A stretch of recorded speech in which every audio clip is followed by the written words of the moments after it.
Hello everybody, making another video. This is Dresco Precision Sound. I'm Ben, and just have a just I'm not extremely educated with car audio. I think I'm about, how do I say this, 60%. Uh, I'd say I'm 60% experience and 40% knowledge. Maybe I don't give myself enough credit. But what I want to cover basically is a theory and a thought. This is going to be kind of like a theory and a thought of tuning an enclosure. Now, this is the Mofo 12, and what I'm looking to do is what I consider the tuning frequency of an enclosure. You can do the math and go to different programs and find your volume, the port length, minus the sub, minus the port area inside the enclosure, get everything correct, and you know that by the computer or the calculations, the length of this port is tuned to X on frequencies.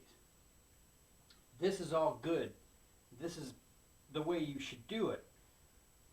But something I like to keep in mind when I'm tuning an enclosure, I find that when you get the most volume out of it, the loudness or the dBs or decibels or however, just so people don't know what dB means, but what I've seen before in the enclosures that I've built that produce the most is your subwoofer is going to move a lot at your lower frequencies. That's so many times a second. That's your cycles per second. That's 20 cycles per second, 25 cycles per second. That's each cycle. That's your frequency. Now, we audibly, I think we're in the 20s, I think, as human beings. I think we hear like 20 hertz. You can correct me on that if you want, but it's somewhere in there. That's not important, but you're going to have your sub. You have to have fourth orders, sixth orders, bandpass boxes that start to create that sound from them lower frequencies. But your normal tuned ported enclosure is not going to really produce that. You'd have quite a port length, but once you have a port length, then you start losing volume. You start losing the loudness when you create too long of a port. So if you have a large enclosure and a shorter port, you're going to get more output out of a large enclosure and a shorter port. But also keep in mind that you're going to have a problem with too much cone movement with a larger enclosure. So your sub should be able to take the larger enclosure, thus meaning the whole the parameters of the sub. So to get all that in retrospect, or whatever you want to call it, what I want to show is I don't really remember what I tuned this box at.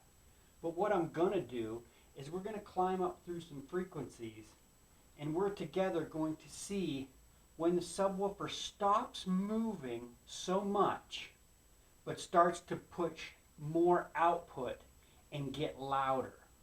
So let's do that. We're going to be I don't know exactly, okay, we're paused. So this is going to be 22 hertz. Here's 23 hertz.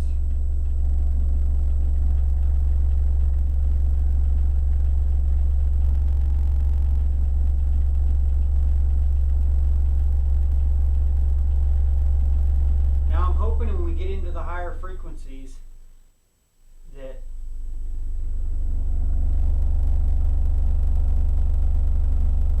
the sub is still going to be doing okay, because we are running a RP 3500 to this, and I don't believe the leads, I don't know if the coil is able to take it, but I'm not sure the internal leads going to the coil are going to take that kind of wattage.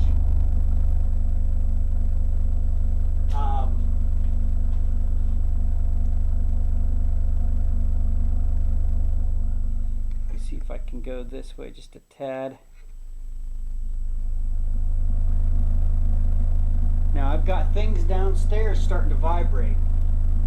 We've got now up over on the window. I've got some plastic on the window, and it's starting to move right now. So the rate of, let me get a piece of paper here. The rate now of the subwoofer and the port. See how the port's more violent? We're getting closer to the tuning frequency. When you get a lot more output here than you do here, you know you're doing something right. There's this, and see how much more violent that is. I'm starting to hear more sound also, and actually further away you can get a little bit more out of it. I'm getting a lot more port, less sub. See that? And this. And you think to yourself, why? Why would it do that? I think it's moving too. How is it? We're going to get 1 hertz or something. Where are we at? 2 hertz. Yeah, it's going in and out. You can't see it, but okay, we're back up again. Okay, this is 30 hertz. We're getting close. We're getting very close. I'm starting to hear it. Look at that. Still the same. Very violent. Not so violent. Very violent. Okay. Okay, I'm starting to hear it more. Sub's not moving near as much, but we're getting a lot of velocity out of the port. See, look at that. And now you could say, well, it's controlled. I use a piece of paper because I'm pretty much covering the whole area of this sub. And it's just so weird how that works. I just wanted to bring that to you guys' attention. This sucker's moving all over the place. So yeah, we're getting a lot more out of that. Let me feel the sub. Sub's getting a little bit warm. I'm gonna knock down the volume. There's 33. There's 33. Now see, now look, watch, see this now? You can touch the subwoofer. You can hold your hand on it.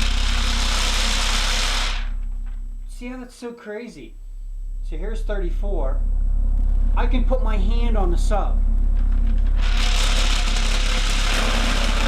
You would swear that there's another sub in there. You can put your hand on that, but there's no way you can put your hand on something coming out of this port. That, to me, is tuning frequency. If you can have very little movement out of the sub and a lot of volume out of your port. Here's another key why I'm saying this. Here's another reason why I'm saying this. Is that if you look at an ohm meter, if you hook up an ohm meter and you push on a subwoofer, you're gonna get that ohm's gonna jump all over the place when you push on that sub. So that sub moving is going to raise your ohms, so your amplifier is not going to see X amount of ohms out of the subwoofer. it's going to see a lot higher. It's going to see 4, it's going to see 8, hell, it might even see 16 or 20.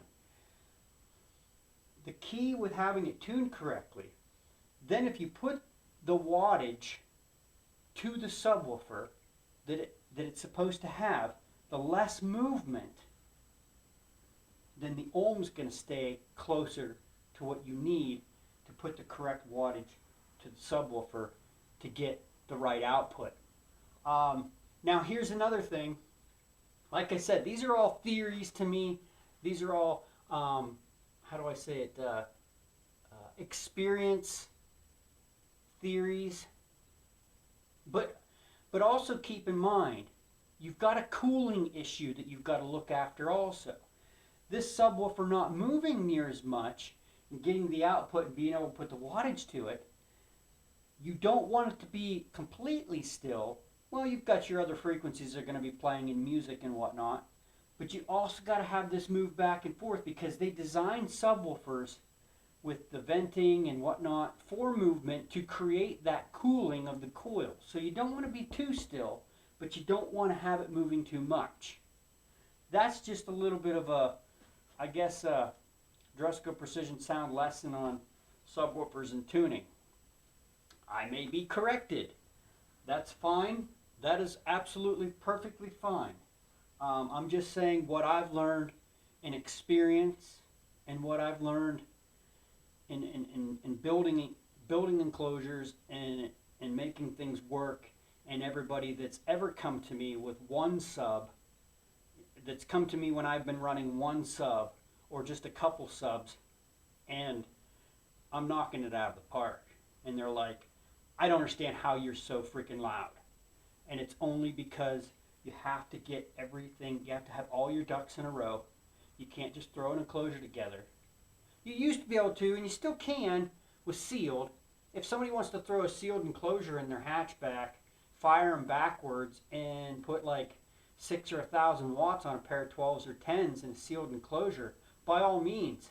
I absolutely love the sound of a sealed enclosure in a trunk or a hatchback facing backwards with the windows open, just a crack. It is beautiful bass, it's nice and strong, it's crisp, it hits all the notes, and I do like that. That's actually, there's a place for it.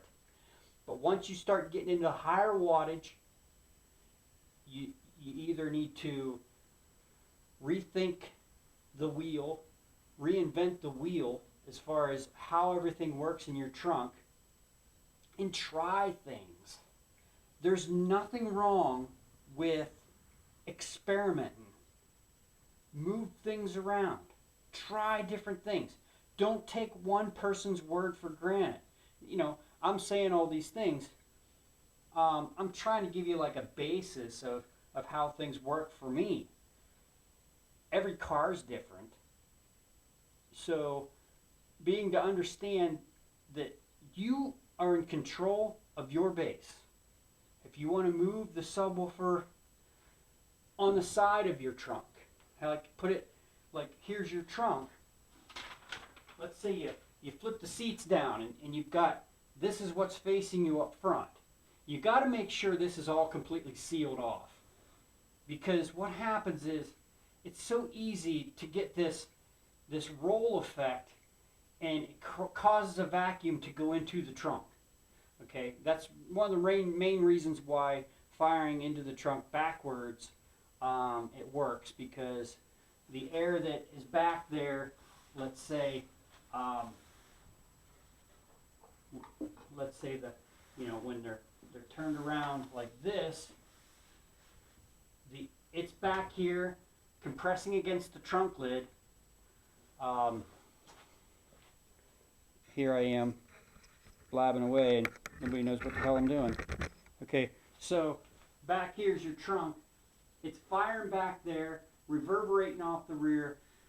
Corner loading gives you 3 dB. So that's was the thing when I was growing up. If you corner load, which is cornering it back there, you gain 3 dB. This was a kind of thing. But the wind and air the sound has nowhere to go but forward. So that works. You could even try like the port like this. Like let's say this is your trunk. This is the driver's side, this is the passenger side, and this is the port back here. You could even fire it like this because it can reverberate back and forth here, but it is going to go up. It isn't going to escape to the rear, or vice versa, firing it this way. But my suggestion is, though, I don't know. I mean, you could put the port up here and the sub back there. That could be a try. Like I said, you got to try things. Just try things. Everybody, you know, can watch YouTube videos and everything else and see how people have it in their trunk and stuff. That may not work for you. That may not work in your trunk. So you got to try things. It's always about trying things. But I don't know if that little input, if that little bit of input on this enclosure here gives anybody kind of any kind of idea of how amazing. I find that amazing. I get a giggle out of that. That the subwoofer, you can lay your hand on it, but over here a piece of paper can just move so violently. But you think to yourself, that's so crazy. This can't be pumping that much air. But the tuning makes that happen. And that's what you really want for an excellent, hard-hitting enclosure. And this box, actually, I just threw this together the one time, put this sub in it. This has been a very good sub box combination. And it sounds really good. Down here, if you go into different parts of the room, it's just deafening. So thank you guys so much for watching. Please leave me a comment on what works for you, what you do in your trunk, and maybe you want to debunk some of the things that I said. And that's great. I would love to have a conversation about that. Ben Drusko here at Drusko Precision Sound, and I'm out. Bye-bye.